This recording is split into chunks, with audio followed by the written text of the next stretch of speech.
overcome, one of the greatest challenges is essentially the opinions of people. It's the fear of what people think. And so you can become enslaved to what people think, what people are wondering, or what's their opinion. And you know, to be God's servant, God's man, or God's woman, you can't be beholden to people's ideas and their opinions and their thoughts. You have to serve them, which means that you have to risk oftentimes being misunderstood. You're not going to be able to run everybody down and explain yourself or try to provide some sort of apologetic for why you said this or why you said that. You run the risk of knowing that everybody's not going to get you, everybody's not going to understand. You might be misunderstood, even misperceived on something that you said. But you've got to let that go. You've got to live in the freedom of knowing that you are not you're not beholden to people's thoughts and opinion. One of the things. I couldn't agree with him more. Listen, he articulated so much truth in that brief clip about essentially being a people pleaser. And it's one of those things that, like, I know let me speak for me personally. Being a people pleaser, like, has had grown from a place of just wanting to do the right thing or just wanting to treat people right. And you don't realize that sometimes you can go to this extreme measure of like just wanting to do right to a point to where you care too much and you don't want to receive the backlash from people that you genuinely care about. You don't want them to misunderstand you, or you feel like you have to start over explaining and giving disclaimers, so much so that you end up stuck. You end up valuing their opinion, how they feel, over God. And then, you know, let's just step away from the faith aspect of it. You even end up like valuing their opinion over what you know is best for you. Like on a practical level, you can want to people please so badly that you begin to like be a cancer to yourself. I'm a witness to this. I've done it. And it's something that, you know, I remember I was talking to some of the brothers in my Bible study group about it. It's like, man, I would withhold a no from someone. I wouldn't say no to them because I just didn't want to hurt their feelings.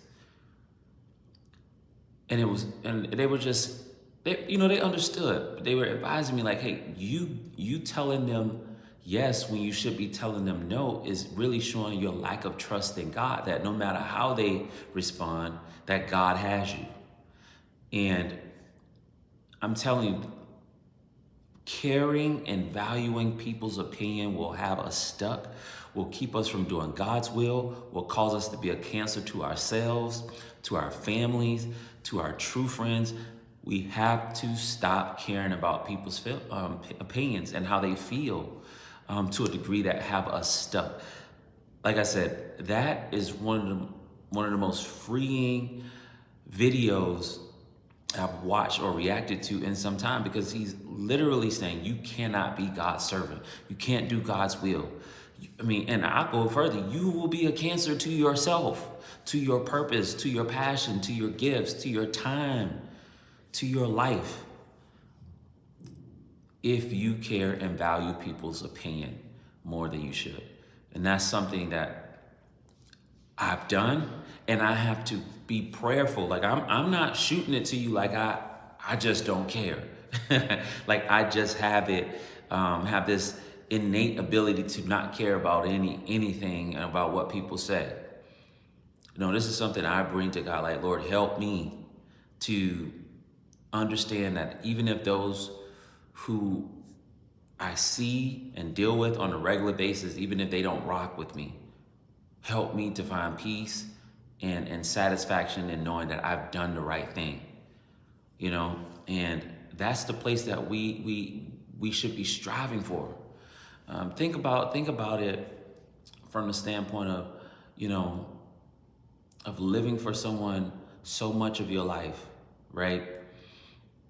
And by the time you realize you've lived and cared about people, lived for people and cared about what they thought rather than, you know, what should matter, which is God, and you actually doing, you know, the things that He's gifted you to do, you care so much about it. When you look back, you spent many or even most of your valuable years stuck, paralyzed, enslaved to people's opinion. And when you look back, that's so, oh my goodness, that's a tough thing to look back on, because one thing we don't get back is time. Money can be made, you know, but time we can't get back. So yeah, I would just encourage you to make sure that you're not, you know, living to satisfy people who opinions of you don't matter, and or just in general, like anybody's opinion that you're valuing above God, anybody's opinion that you're valuing above your health, anybody's opinion that you're valuing to a degree that is becoming cancer into the fulfillment of your life. You have to face that head on. Call that to the front of the classroom of your life and ask God to help you to let go. Like, I'm not saying this is a easy 1, 2, 3 fix. What I am saying that is possible, and what I am saying is time to get unstuck. It's time to be free, to no longer be a slave to people's opinion. You know, it's time to change the scale. It's time to change the value system. The value system is not caring about what people opinions of you are or how they feel about you, but rather what God says about you, how God feels about you, how the people who really matter to you that are aligned with God, aligned with you, you know, having a fulfilling life and living out your purpose and using your gifts, those people, you know, the people who are going to be with you in the good, bad, and indifferent, not these people who got so much to say and little help to bring or little prayers to, you know, to pray, if any at all, people who don't value God's way. Like, let it go. Let it go. And especially in a social media age to where it's so prevalent, we have to let go of valuing people's opinion and get unstuck, and let's be free. All right. Y'all let me know what y'all think about this, or if y'all have any experience, share it in the comment section, and I'll be sure to tag the original creator of the video in the description. All right, I'll catch y'all in the next video. Peace. You better find that rock, stay